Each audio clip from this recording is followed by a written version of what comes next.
Good morning. Good morning. Good morning. And welcome to Getting Jewcy.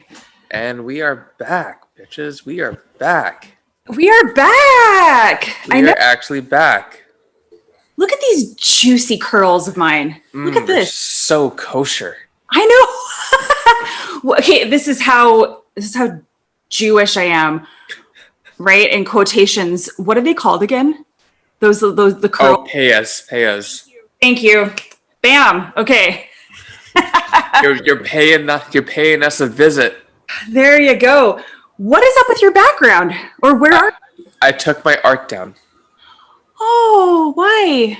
Because it reminds me of my past that I don't need to hold on to anymore. So I cleansed my artwork from my wall. Wow. Mm-hmm. Well, that's something we definitely shall talk about in another episode, perhaps. So yes, we will.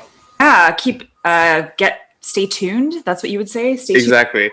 I mean, you still got the llamas in the background with the head of one of the Buddhas. With the llama? Oh, I was looking at my background. I'm like, what? I don't have a llama. That's cute. That's Cagney and that's Lacey. I love it. I don't think I knew their names. That's really cute. Yeah. Which one is that? That's Lacey. Hi, Lacey. Okay, this is getting off to a strange start. Before we continue or get carried away, I should say, carried away with some bizarre things,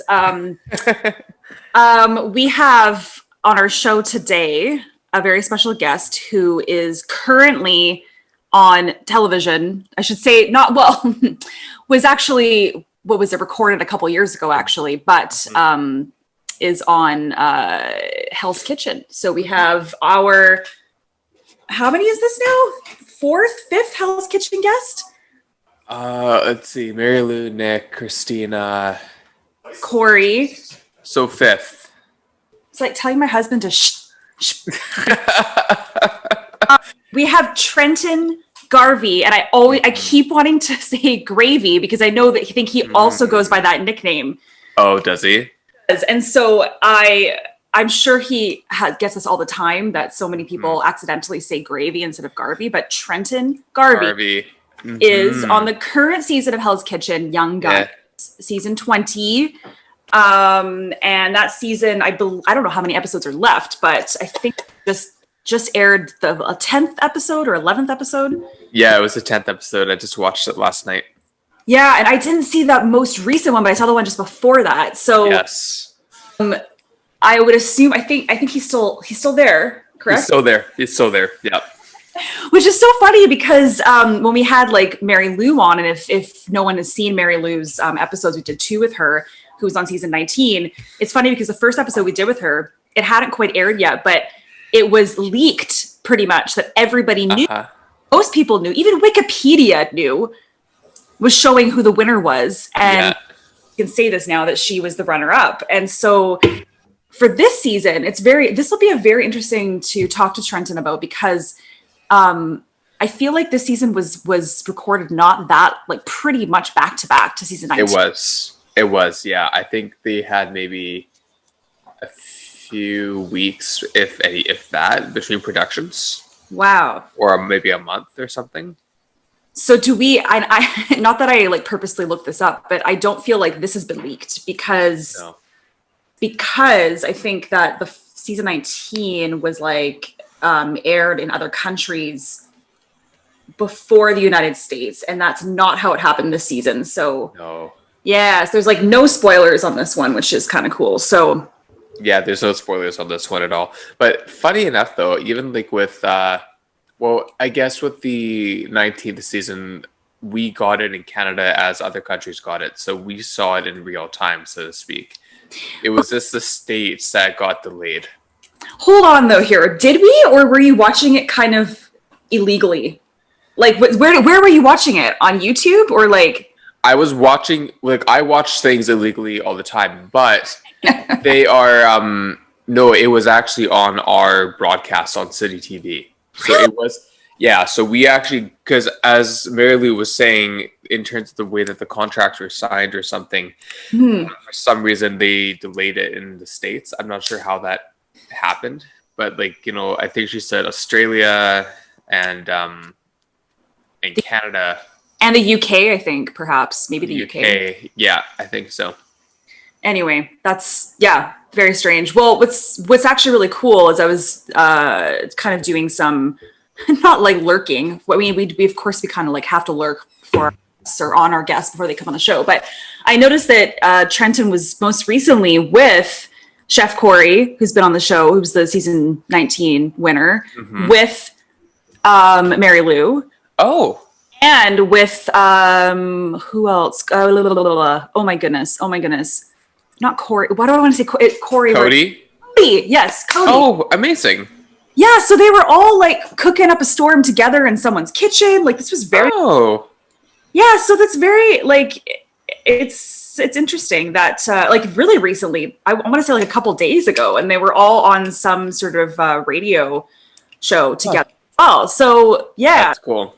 That's cool. Well, you know, one thing I do want to ask Trenton is the idea of a reality show family. When you're a part of a production, and then you're, even if it's from a different season, you know, you're all part of something that only you understand what it is that you've been going through. So to go through that, and then all of a sudden to kind of be thrown in, I guarantee that the season 19 chefs are like, hey, we're here if you need anything. Like, we're here to chat. We're here to support you. You're right after us, you know, so it wouldn't surprise me if they might be asking, and also being like themed as younger, kind of up and coming culinary professionals in the industry. You might have had some young people in 19th season, but they were all age ranges, whereas this is like young proteges for Ramsay, right? So that's also a different story.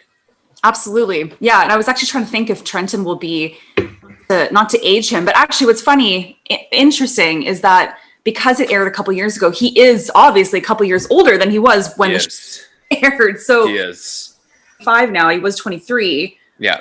And so I was going to say that I think he might be the youngest person we've actually had on the show, but I don't know if that's true anymore. I'm not quite sure. But yeah, is he, we've had people in their mid-20s for sure, but you're right. I wonder if we've had anyone that's been young. I don't know either. Not that it matters, but not at all.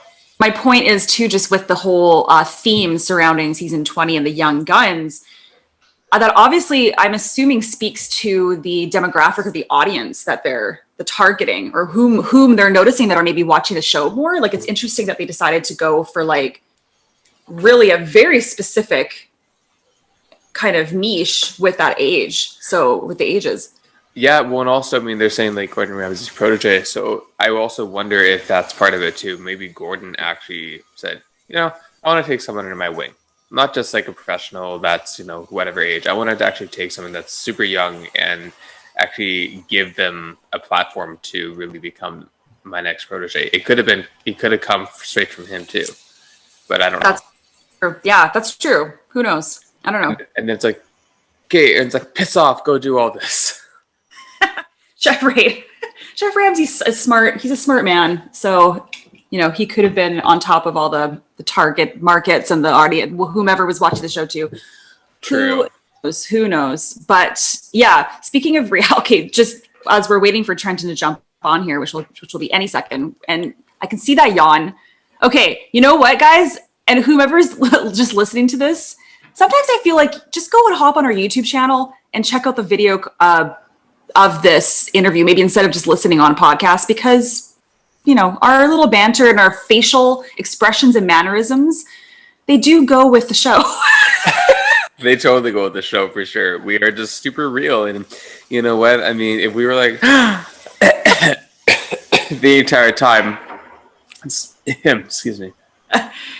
You know, you get to see Hero's tonsil as he yawns, because we're absolutely recording in the morning, and soon we'll be recording even a little bit earlier, which I just feel like it's going to be Hero just snoring and snoozing the whole time.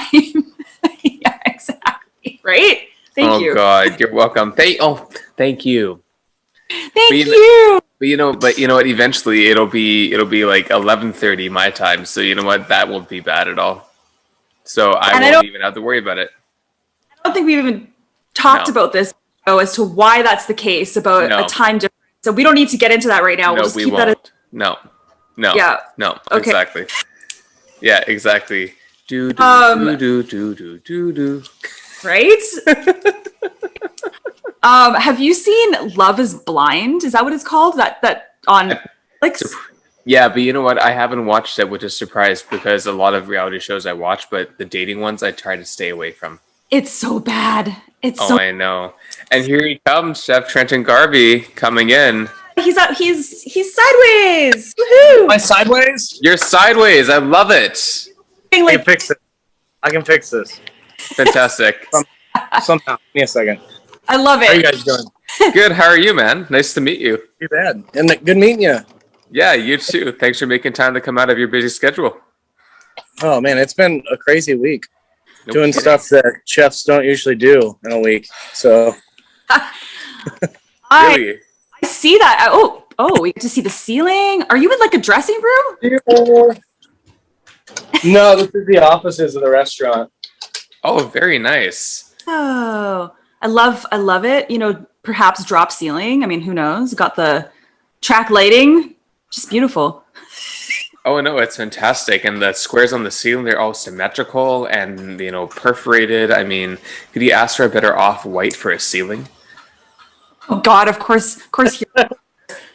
Oh, hilarious. All right.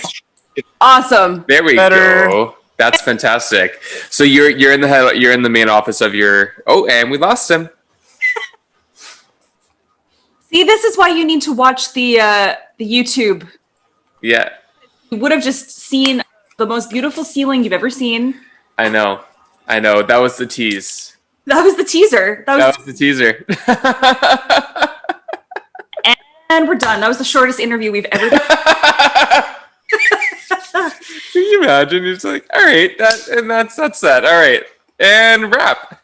Like, what is that? What was that thing? Roulette? Dating? Not dating. Chat roulette. Chat roulette. Hero. We need Trenton. No worries, Trenton. We were just saying. Do you remember that chat roulette? Maybe you're too young to remember that on the internet. Yes, of course. Okay, I was like, basically what just happened there was like we were just there he is. There we go. Yay! No, I was just I go off the Wi-Fi. It's too slow. That's okay. I was just saying that should be like the next podcast series. Don't take that idea, Trenton. But I was like, it'll be like you know me, just all my podcasts that I do. That would be good. Yeah, there'd be dongs, but it'd be good. Oh my god, I do not mind that at all. I mean, personally, it's very much in my diet, but and that's another conversation for later. Oh God. Okay. Well, as we're getting off on a good start, this is great. Trenton, thank you for joining us. We That's awesome. Just to let you know, we're already recording, and we kind of love these little bloopers because you know what? That's what makes it real. We're just okay. Absolutely. Yeah. So we transparency. 100%. That's what we're all about. So, like I said, we're so happy for you to join us. I did like a very quick introduction to yourself as being on the current season of Hell's Kitchen, season 20. And I still can't believe that, I guess right now it's like, because season 19 and 20, we were just trying to decipher this or figure this out. How close were they to recording to each other? Were they pretty bad? There was a week difference between the end of one and then the beginning of another. Literally a week. Holy shit. That's no time at all. Yeah, they did. That was the turnaround. They did like one season, and then because I was originally told that, hey, you're going to be out on season 19, and then I got flown out the next month because I was like, oh, I didn't make the show. Well, this sucks. Kind of bumming. And then they gave me a call like, oh no, you got 2 weeks. You'll be out here. And then the anxiety, the pressure, like, okay, we're doing this. Yeah, no kidding. No kidding. But also, I mean, you also don't know what the hell you're signing up for either, right? Because you just said you thought you'd be on the season before, and then you're like, oh no, you're still on. But so you don't know anything, right? You're just going out, showing up. I literally, I just got back from LA last week.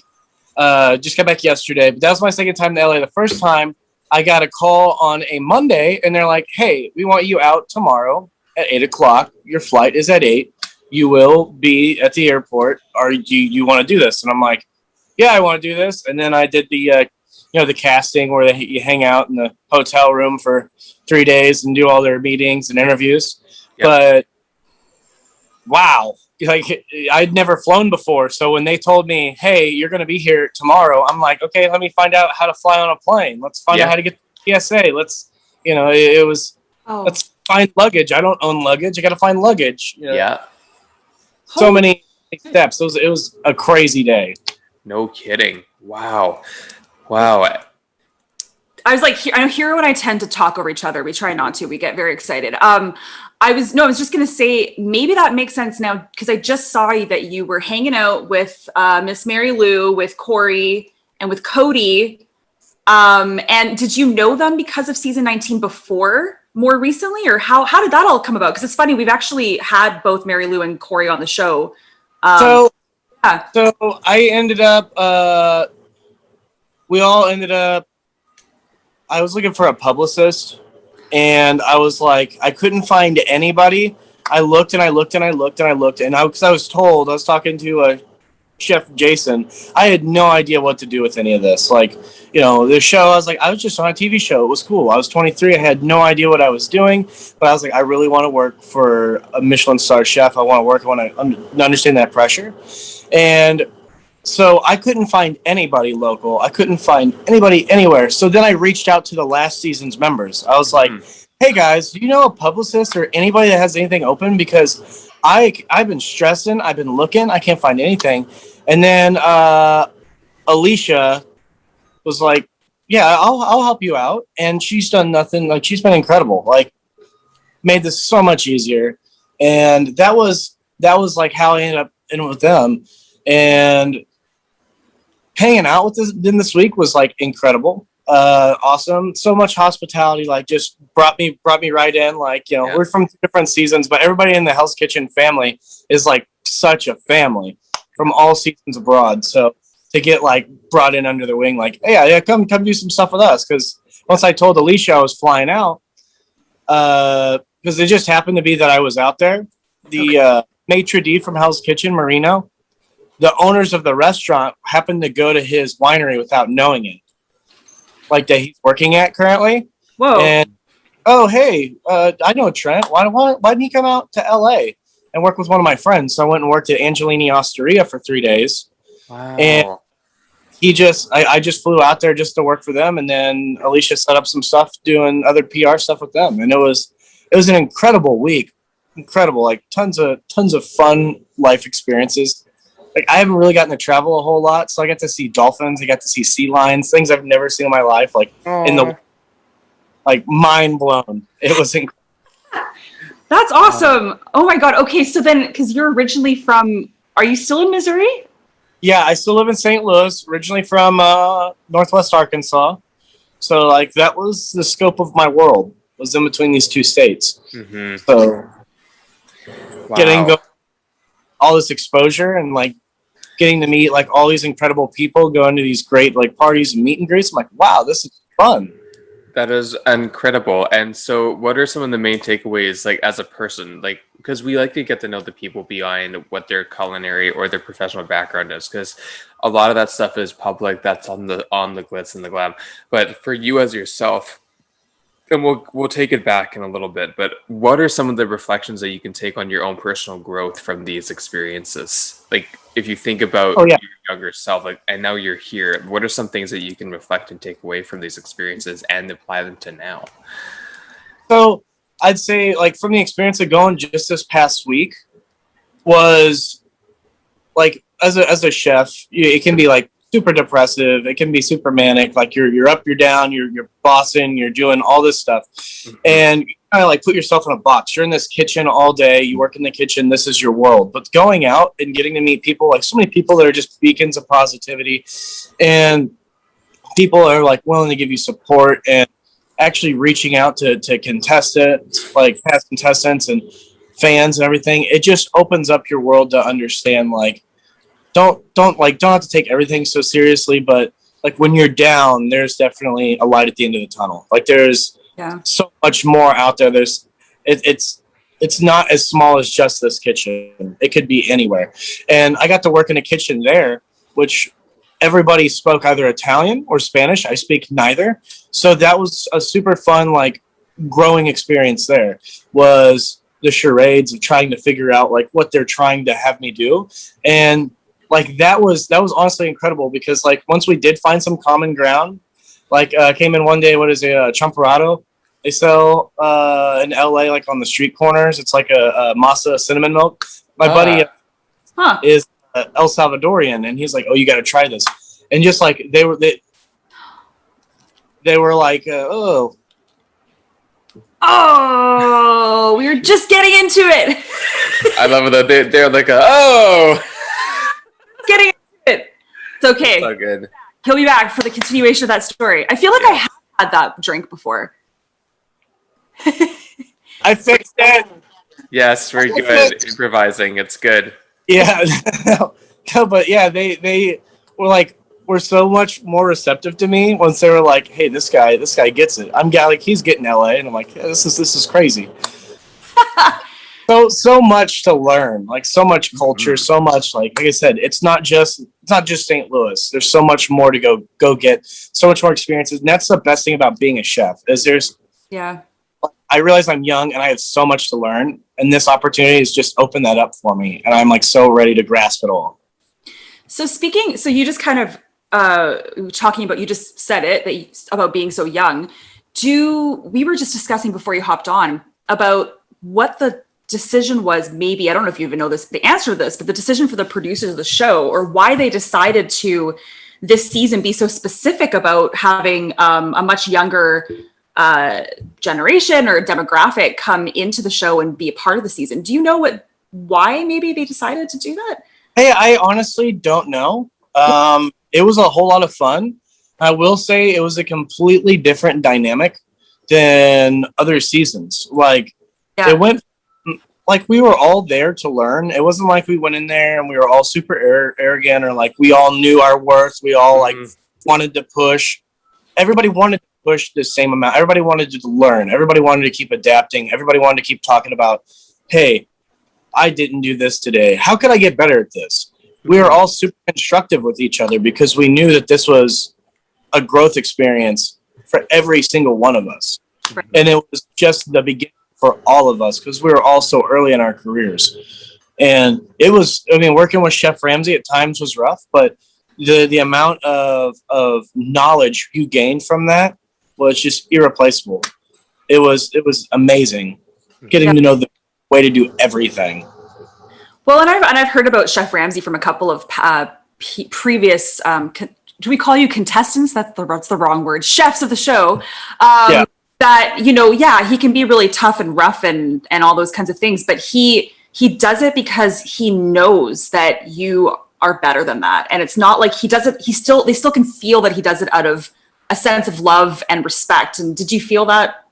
Oh yeah. I mean, so the first time you mess up, will come by and he'll show you exactly how to do it in the most digestible way possible, quickly, like super concise. This is how we do it. Do it like this. And then when you mess it up again, you start yelling at you. But he just wants to coach you. He wants the best out of you, and he wants to push you to your extremes so you give him consistent perfection. There's a reason he has so many Michelin star restaurants. It's because he can put out that consistent perfection and has the eye for it and knows exactly what he wants. Yes. Yeah. And that's the chef. That's like so admirable to know exactly what you want, because with every dish, everything, there's so many ways to go about it. But when he's just like, this is exactly how it goes, you're like, yes, it is. Like, let's learn the exact precise way to do it. Yeah, for sure. And it seems like as well in terms of his conversations with you, though, again, in production and TV, you see like maybe 1% of everything that is filmed and all the conversations that are had.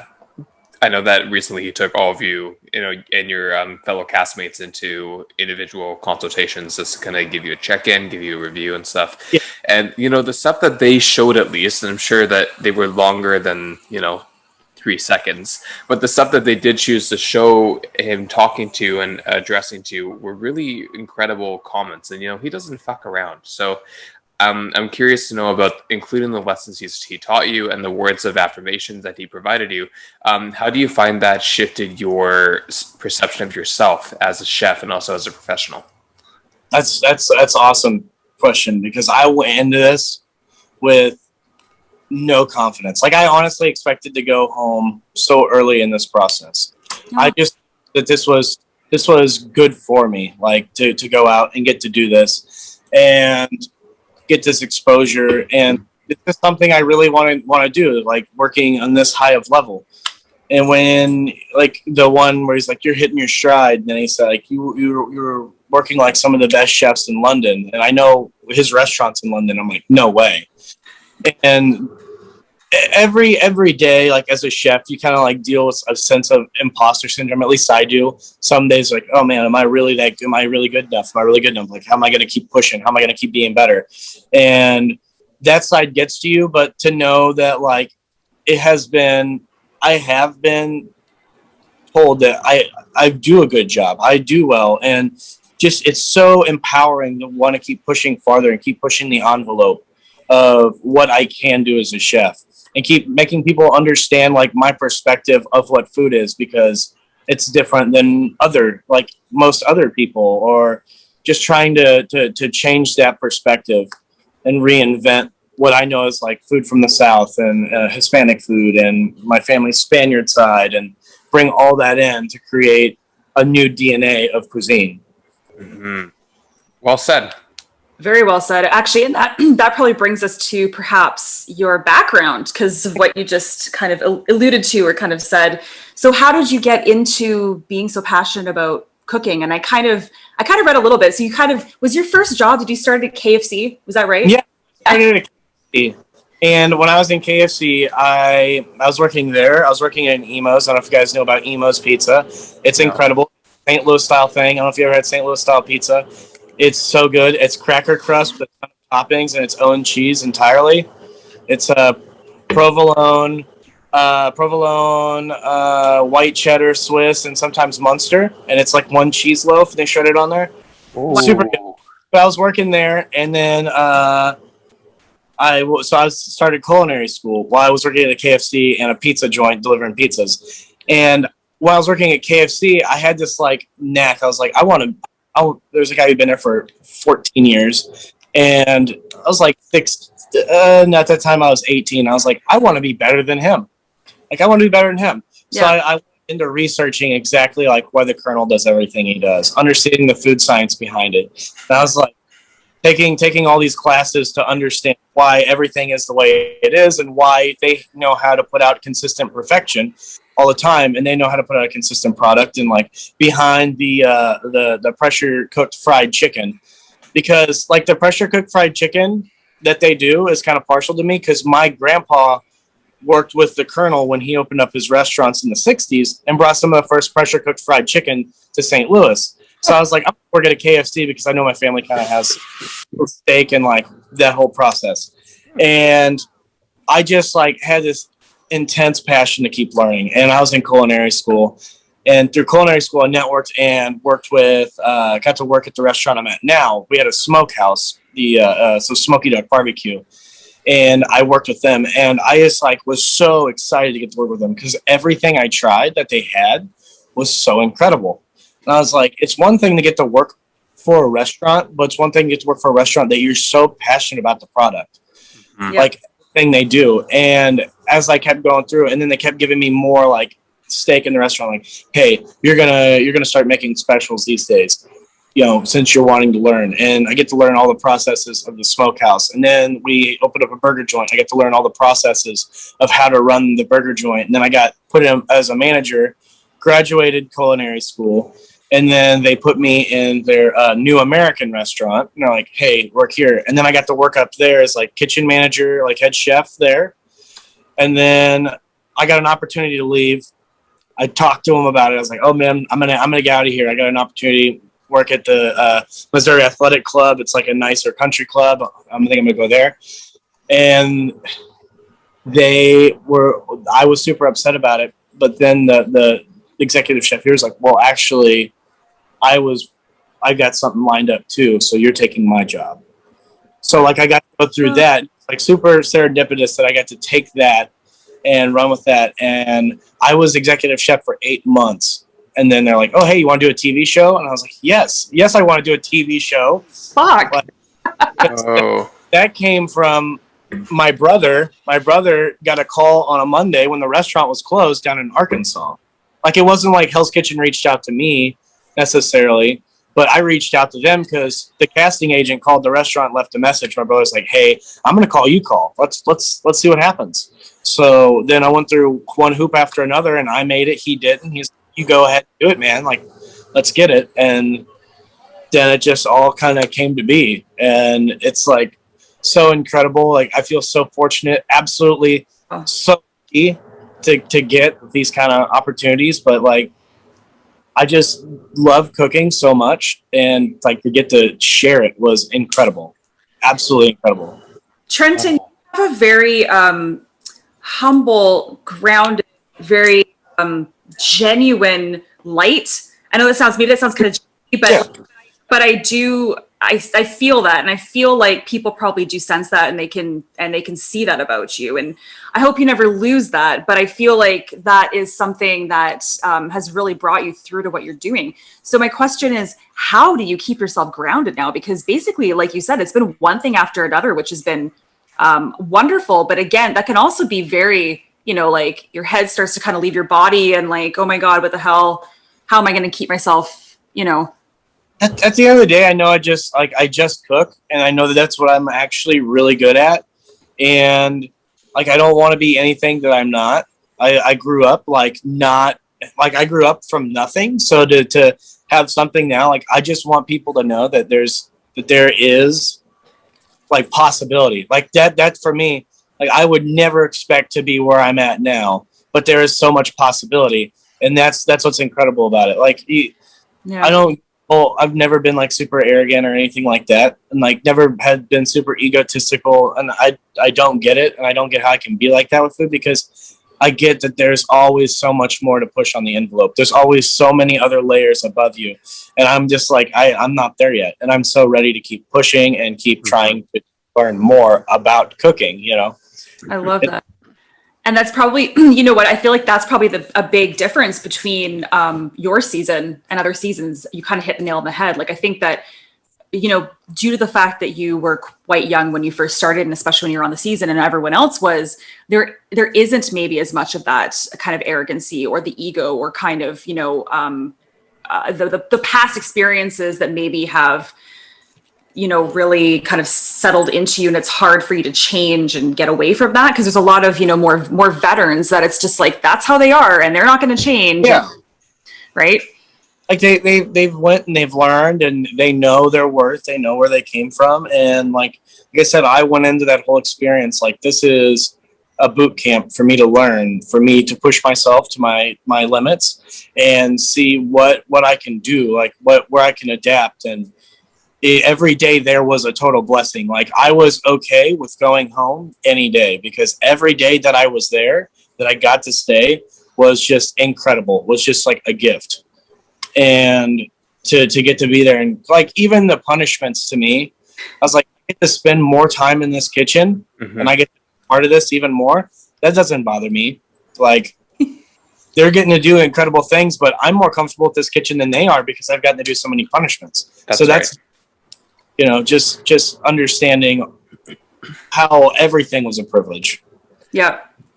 Yeah, for sure. And that energy and that connection, it shows in your actions for sure. And so that explains, again, the boons that are being, gifted to you.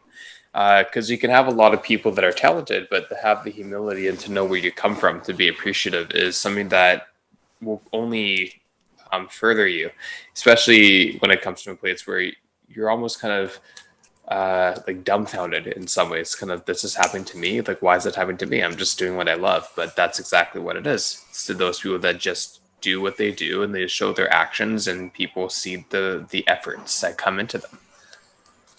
Yeah. Like a lot of this, especially with going out to LA and working with just somebody random that I can't even speak their same language, is like what I've been trying to teach myself lately is really don't be afraid to fail at all. Like, be ready to fail and learn from it. And that's something I feel like I've lived my life very comfortably because, like I said, me and my fiance came from not a whole lot. So all we've ever wanted is to have like stability and comfort. So once we got out on our own, and now I'm trying to teach myself it is okay. Like, go out and fail, go out and push yourself. Like, let's gain these experiences. Like, let's go do it. Let's go live life. You know, it doesn't have to be just consistent worry about how to make everything perfect at work. Like, I'd rather go out and fail than spend so long on a project for it just to flop, you know? Of course. And I think that a lot of, we've talked to other chefs who've said as well, they got very, I don't know if blind is the right word, but very set in culture of being a chef, or the culture of, I guess, working in a restaurant. You get so into your head, and like you said, you're always in the kitchen and you're not really getting out of it, where other things kind of start to come into play, like drinking, alcoholism, perhaps drugs, like that's kind of a part of the culture. And we, like I said, we have talked to a chef or two in the past that have said that they got caught up in all of that, and they didn't they weren't breaking out like you have done so early in your life. So have you been kind of exposed to that culture as well? Like, I will say in LA, they drink a lot. I drank as much in LA as I would in a year. Like, I don't. So me personally, like, my mother is an alcoholic. Okay. My dad definitely likes the booze, but I have never wanted to make a habit of anything like that. Like, never have something run my life at all, because I came from that. I came from seeing a lot of people's demise from that, a lot of my family's demise from that. And I personally have been like, hey, I don't want to be part of any of that. I don't do the after work bar culture. I live an hour away from the restaurant. I drive to work, I drive home. Like, that is, I get the job done, I'll hang out, but I don't hang out, I don't drink, I don't like to do that. It's very rare that I am part of that culture. So like I said, I'm like, don't understand that, because I always feel like I gotta be 100% to be worth like my full potential at work. And like, when I'm doing that, I'm not. So that whole part of like the kitchen culture is something that I feel like hopefully in my career, I can like open up people's minds and change, because it doesn't need to be like that. No, you don't have to go out. You don't have to be belligerent drunk. Like, you don't have to demean people. You don't have to like do all these things that people say chefs have to do, like hazing and all that. Like, for me, I just want it to be a super, like, I want it to be like culinary school. I want you to learn. I want you to come out of every day learning something, and I want to be able to teach you like the science behind it. Because I could teach you the recipes all day, but that's just X, Y, and Z. But once you know the science behind cooking and why we do what we do, and like why people fail in this industry from these vices, then you'll be a better chef, and I can hand you off to a different restaurant, and you'll be even better than when you came here. Right. I can't imagine the pressure though of like, I didn't realize there was so much hazing and stuff like that going on, but I guess there is. It's a weird restaurant culture, and some people really dive into that. Like, they feel a need to haze new cooks and make them ridiculous stuff, put them on the hardest stuff, just work the hell out of them, which at one point, like, it's like, yeah, you can work people and they should understand like the hustle. We call it sense of urgency. But on the other hand, like, you got to have respect for everybody in your restaurant, especially the lowest people, because they're the ones who make the job happen at the end of the day. I just facilitate the prep lists and make sure the food shows up. Like, that's Absolutely. Absolutely. So when you were first filming the show, was COVID a thing, or was it on the cusp of that? When was that? so. COVID was the March, like, it started really hard in the March after we filmed the show. We filmed the show, I guess, would have been 2018. Jesus. Or 2019. I don't know. COVID wasn't a thing. It was just before COVID. Like, it was the March. No. It was when did we film? The June, May area before COVID. So yeah. So summer of 2019. Yeah. That's wild. And in terms of, again, you kind of touched a little bit on your background in terms of your in terms of what some of your family's actions and patterns of behavior. What was it like growing up as a child for yourself? Like, if you took it back to just different stages, different reflections, what was it like starting out in your life and observing? So, like, everything? Where I grew up in Arkansas, and like every day was a shit show in my house. Like, what me and my siblings went through, like, it was a total. There was cops there all the time. It was really, really not a good place to be. And me and like my brother didn't surround himself with the best people either.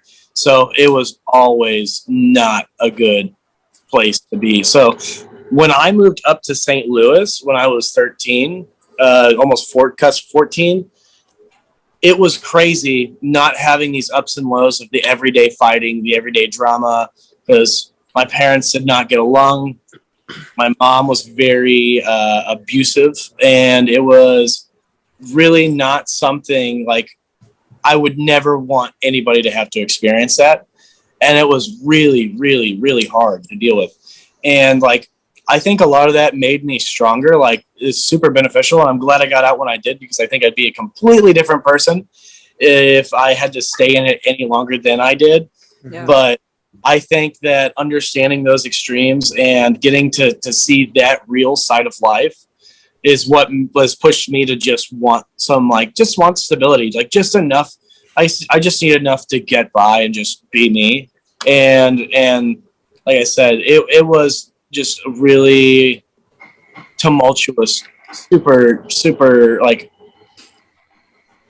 really, really hard to like even explain time. Like, really, a lot of cops, a lot of people getting stabbed and guns pointed at you, and like really not good. Shit, man. Thank you for sharing that. Because no, I mean, it's I like I said, I want people to understand, like, there is always a light at the end of that tunnel, and just like push past. Like, I'm skipping a generation. Like, I don't want anybody to have to, like, my kids to ever have to deal with what I dealt with, and I want to completely skip that. I don't want there to be any intermediate generation. I want to skip all of that drama and everything entirely. Good for you. And we've talked a few times on this show, well, more than a few times, about intergenerational trauma. So even trauma that does kind of get passed on generation to generation, like even if it's through your DNA. So like energetically, or even beyond that, like really scientifically from certain traumas from your past. So, you know, it's wonderful that you're saying that, because a lot of people can't even recognize those thoughts to even say that about not wanting to kind of pass it down as much as they can. Although there are positive things to pass down, like resilience, right? And strength and those kinds of things, which it sounds like you are doing. So how did you get to St. Louis then? It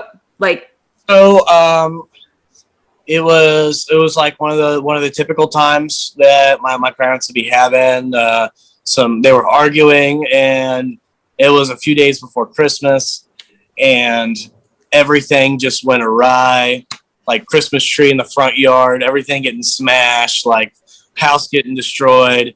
And my dad was like, we don't need to be a part of this anymore. Let's go. Day before we moved up here and been here ever since.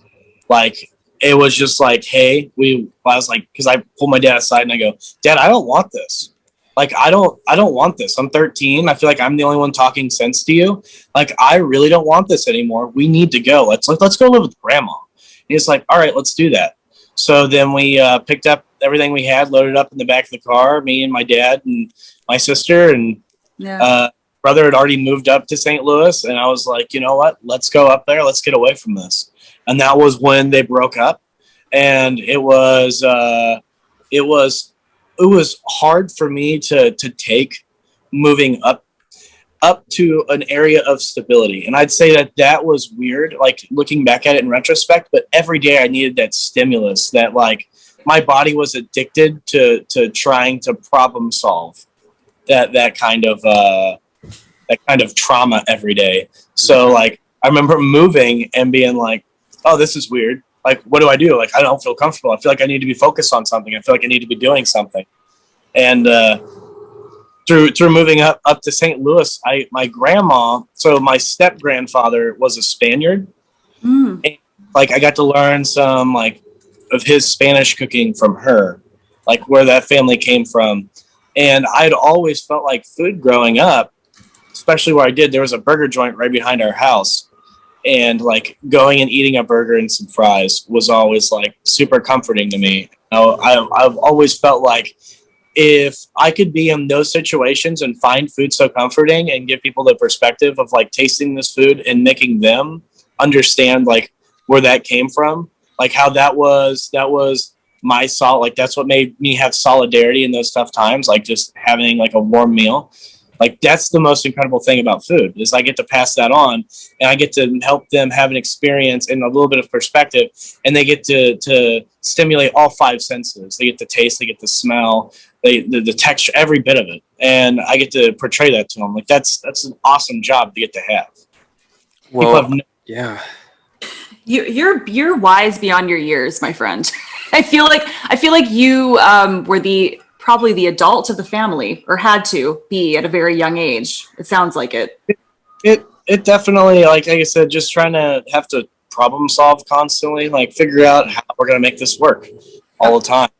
And that's what you do in a restaurant. You're always trying to find out how to make everything come to be, like how am I going to put X, Y, and Z together so that we can make profit today?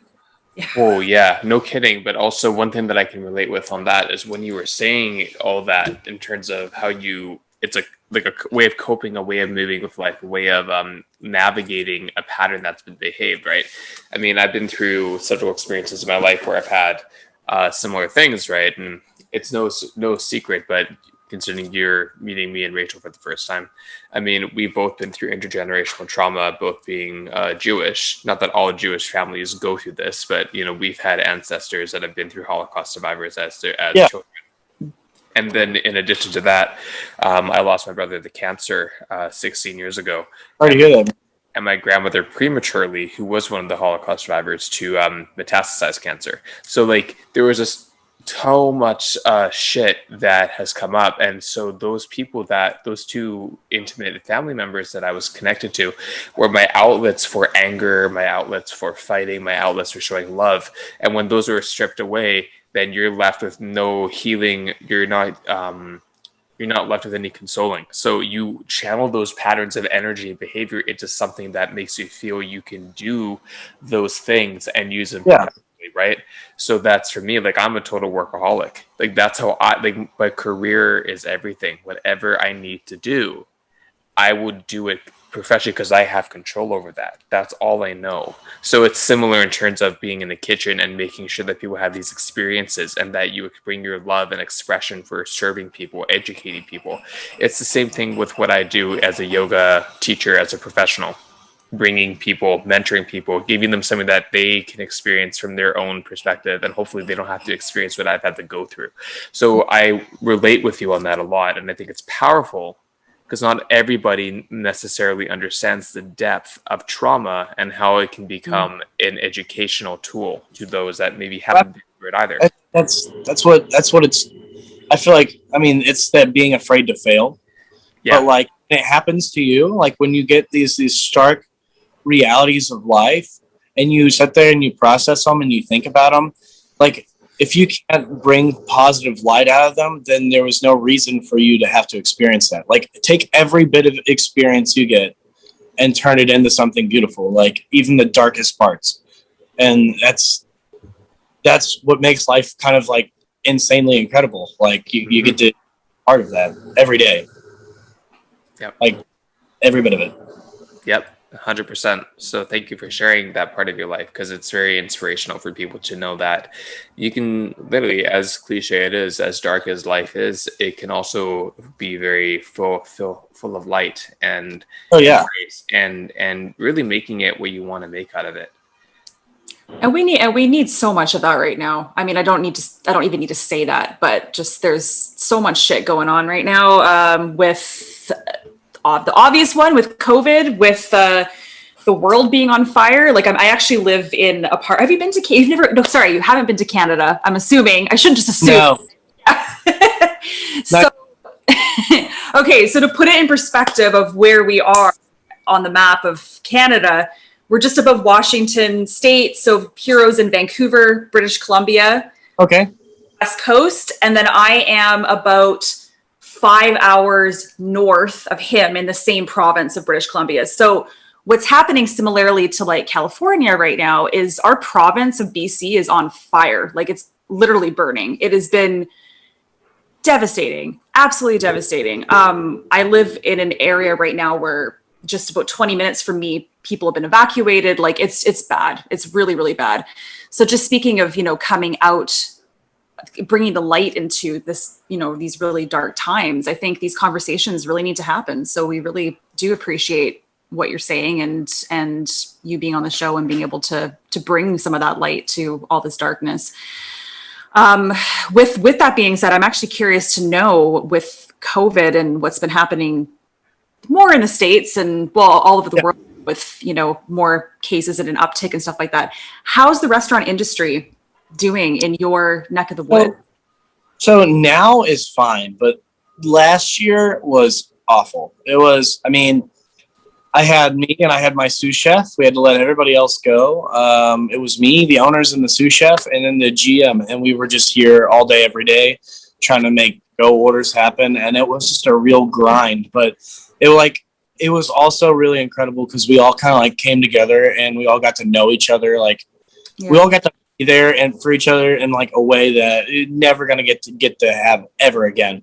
So it's brutal, like to the like financially, but what we all got to experience as like a family was amazing. Like just making this happen. We did for a little while. We're doing a different restaurant every week to keep things different for the people. Yeah. So we do restaurant. We just reopen each week, completely different restaurant. So when people would come in here, they could because they're ordering online, they're ordering within their neighborhoods. They don't want to go too far away. They don't want to spread any disease. So what I wanted people to have was, hey, you come this week and we're doing like something a little bit more Asian inspired. We did one that I tried to bring the parallels of Cajun food to like a Asian Korean kind of pop up. That was fun. Like we did like crawfish. I can't even word right now. It's okay. You've been wording. Words are gone. No, crawfish crab rangoon, like crawfish rangoons, and like all kinds of fun stuff. Kung Pao catfish. Like trying to bring some fun like parallels into that, but just keep like something super interesting and gives people something to look forward to during the pandemic. And we tried to just constantly stay changing, and that was the name of the game during the pandemic. It was completely new, and we deal with that a lot in the restaurant industry, is having to perpetually change. So just trying to go through all these consistent changes and adapt to them was the whole name of the pandemic. Wow. And so are things kind of quote unquote normal now down there where you are? Kind of? I mean, it keeps. We're about to go back under like a full mandate. It's definitely going to happen. The cases are going up, but yeah, it's more or less normal. Okay. There's still some things, but people aren't wanting to get vaccinated, and it sucks. But hopefully we'll get some vaccines and some arms eventually, and make it happen, because that's the thing. People aren't wanting to get vaccinated. People aren't wanting to. Everybody's so stubborn. They have to deal with any of anything from COVID. So it's crazy. It really is crazy to me, but more or less normal now. But I know we're going to reap the benefits, or reap the consequences. No benefits here. Consequences of it later. Well, yeah, exactly. And also, I mean, one thing that I noticed even in Vancouver, where as far as Canada goes, Vancouver is doing exceptionally well, even though our province is getting a little bit worse, but still quite manageable, at least in our health region. Rachel's is a different Not in mine, but in yeah. Come to Vancouver Coastal Health. We have low case counts, but don't. When I was walking through the mall, so there's a central mall downtown where I am, and it's pretty big. And so I started seeing signage out of some stores, not all stores, saying unvaccinated individuals need to have masks, or proof of your passport of being dosed. And it's interesting because I'm all for that, but as my boyfriend was saying, how are they going to monitor that? And so I said, well, unless if you have a security guard out of every store and that's checking your information, they can. Yeah, like you need to have a bouncer. So how are they supposed to verify? And it's very invasive. But I like the intention. So I think we'll start seeing a lot of that being. Well, in a store, it's in a mall, it's different, but in a restaurant, I suppose, like you could have different measures in place. I've seen signs like that. Like if you're unvaccinated, you have to wear a mask. And like I said, we just need to get vaccine. Like people are so afraid in the States that this is like some big government coup, and they're trying to put microchips in it. Like I've heard what's going on. I'm like, no, it's like cut and dry. Like it happened once in 100 years, something like this happens. Well, let's just, take the vaccine and hope for the best. And like me personally, I have to taste for a living. So I didn't want to get COVID. I did not want to get COVID. So I'm like, I'm getting that vaccine. I have to taste for a living. Like that is my entire life. If I lose that, then what can I do to make people happy? I never thought of that, Trenton. That is very true. Yeah, your country. Terrifying. That's a terrifying thought. If I can't smell, if I can't taste, then what am I going to do? And like, thank goodness I've avoided getting COVID at all, and was fortunate enough to get the Moderna vaccine. But it's crazy now because like so many people just are just so against it. They're so like, I'm not wearing a mask. I'm like, wear pants every day. Yeah. Like, yeah. You wear shoes. Like, just wear a mask. Like, that's like the simplest thing you could do. Yeah. To make a big difference. Everybody's got to be on board. Agree. I think that, and this is getting very, we don't have to get into all this conversation necessarily, but we will.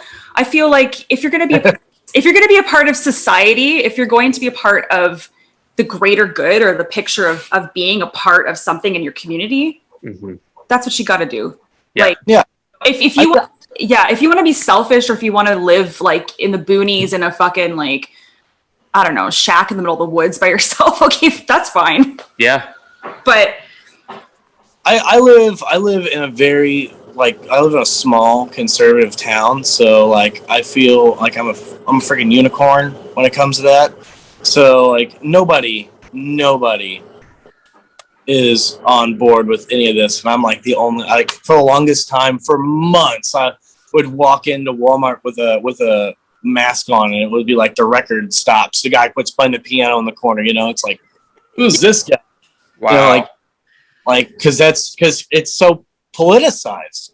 It's so politicized, and it doesn't need to be like that at all. And that's just like preposterous to me for people to be like, oh really? But Yeah.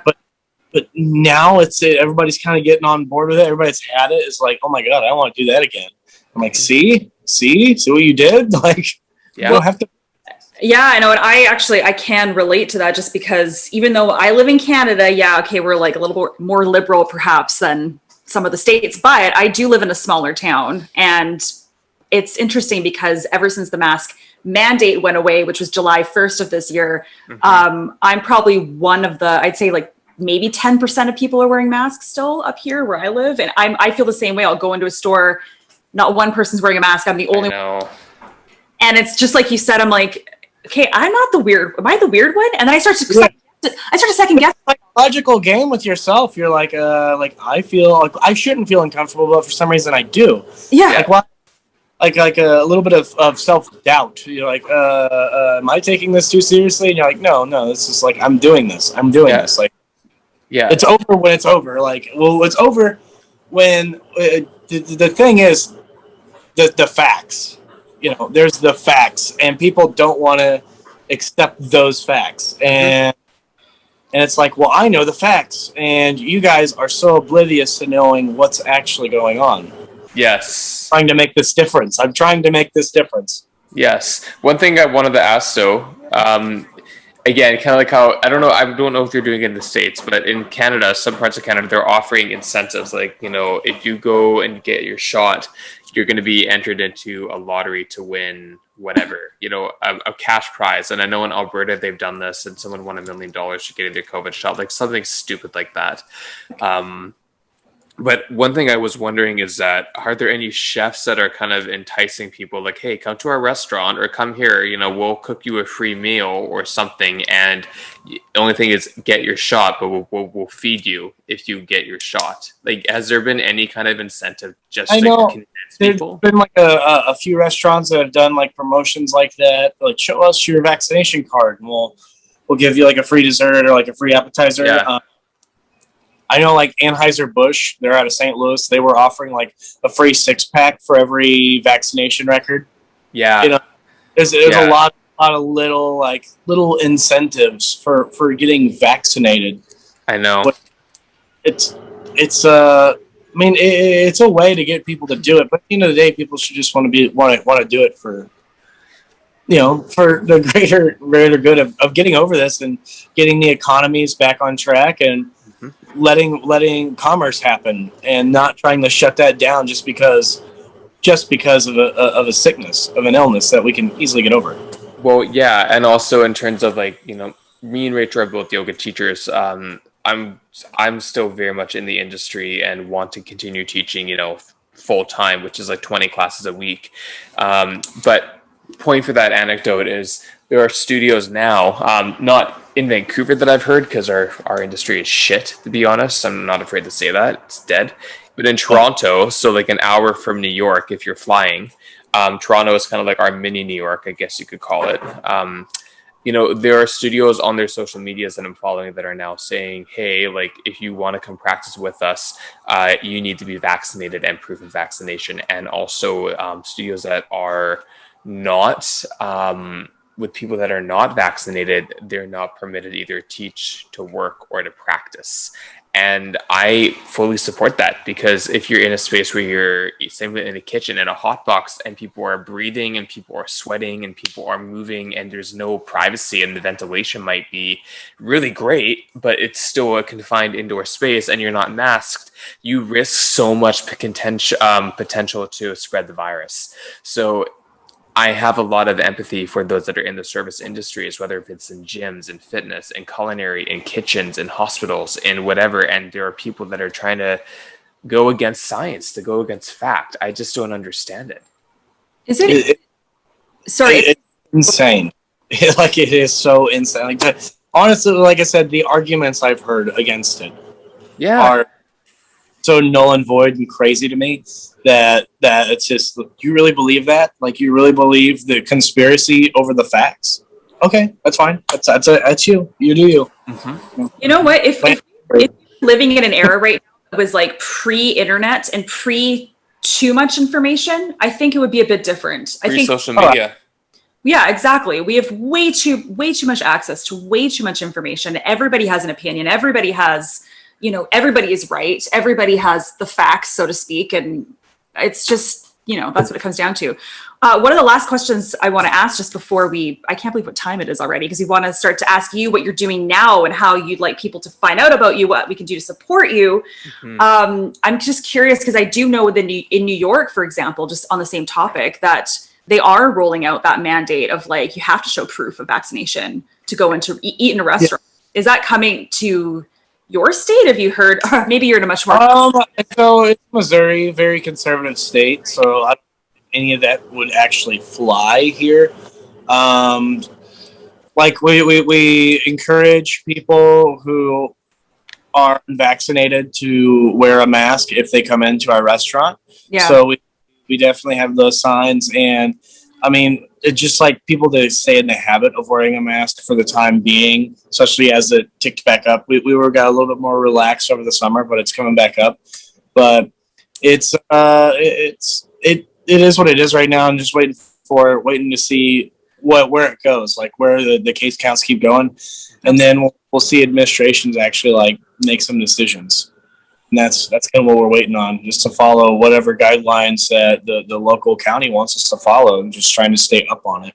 Yeah. Trying to be too, And that you're in an industry where I'm assuming it is hard to kind of stay on top of what you think the trend is going to be. Because I mean, And speaking of that, what are you doing now in Trenton, and how can people follow you? And we didn't even ask about like what exciting things are happening in your life right now, or what is coming down the pipeline. Yeah. So I don't have anything really planned right now. I need to get back onto it because like I had planned to go out to LA and learn, and I did that for 3 days. That was incredible. Just got done with that. But now I'm just working at the restaurant. I'm at the Blue Duck here in St. Louis, and working and just trying to just stay on learning and making more interesting, incredible menus and food, and seeing where the show goes. We're doing the watch parties every Monday and watching the show and bringing all the people in that come party with us. So we have our party, and it's a good time, drinks and a limited menu, and just doing that. And I've trying to get a website up right now, working on that, making that happen. So that way, hopefully I can do a little bit of like private stuff if people want me, and also like shirts. I want to get shirts out there so people can like be part of the team Trent for Hell's Kitchen, because it has been incredible. Like just the amount of local support I've gotten, and like I just wanted everybody to get to be part of that. So it's insane. Like it has all been such a dream, and I couldn't, like I said, I couldn't be luckier. Like it's all so amazing. That's awesome. And so can people watch your watch party on IG Live, or or you just do it in the restaurant? Oh, one second. Okay.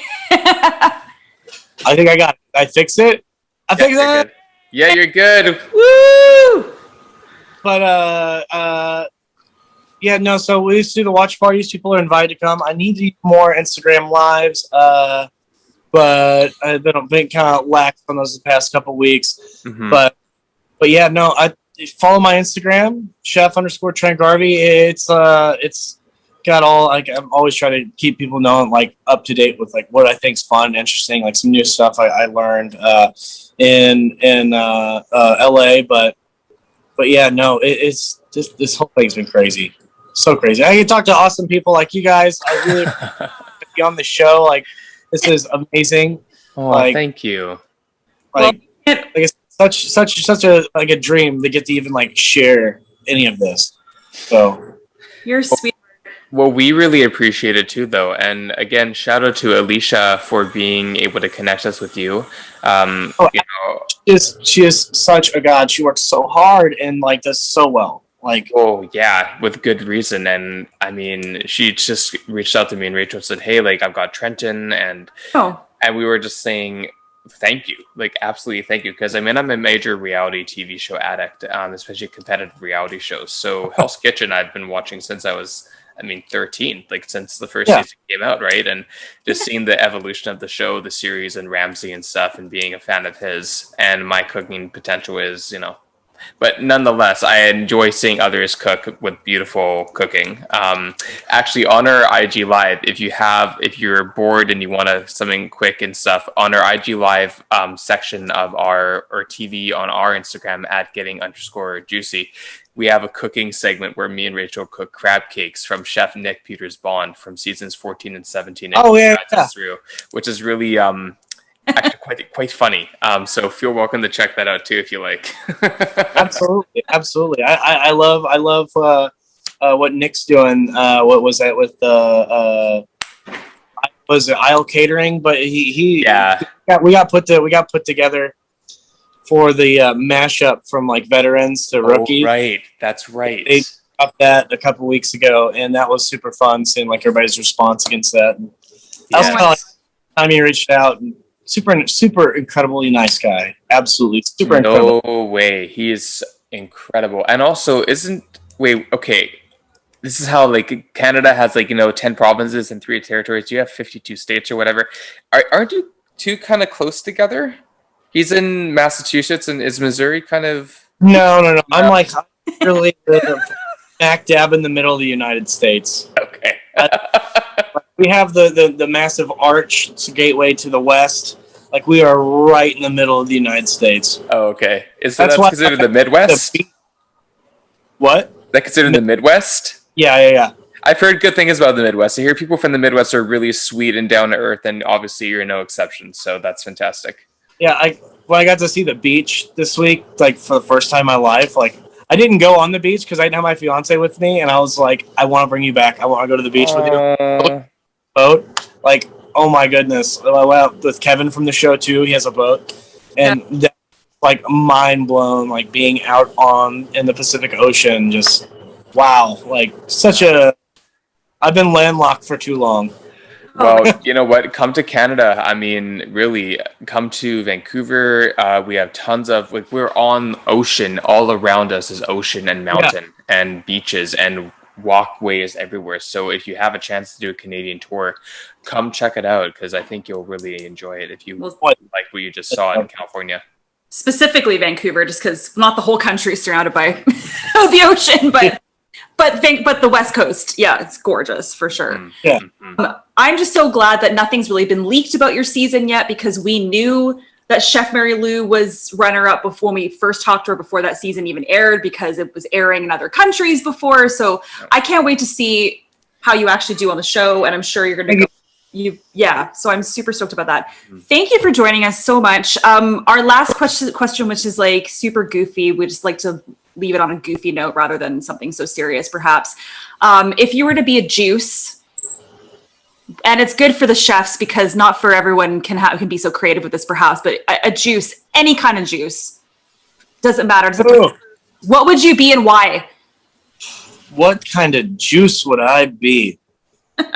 Oh man,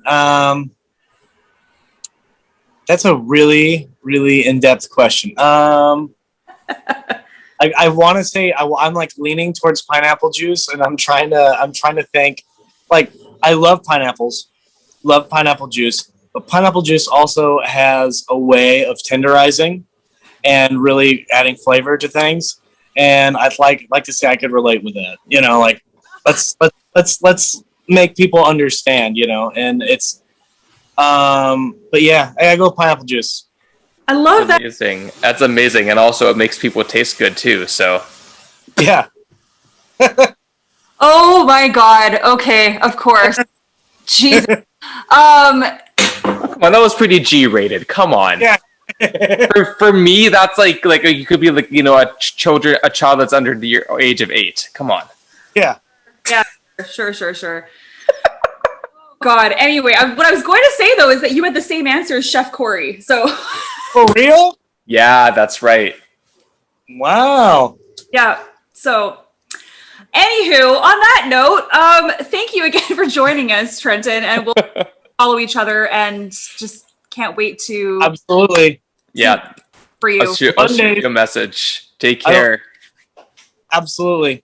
Thank you guys so All right, House Kitchen Mondays, people, watch it. Trenton Garvey. For protege. Me. Okay, take care. Thanks again, guys. You're welcome. Cheers. Bye. Cheers.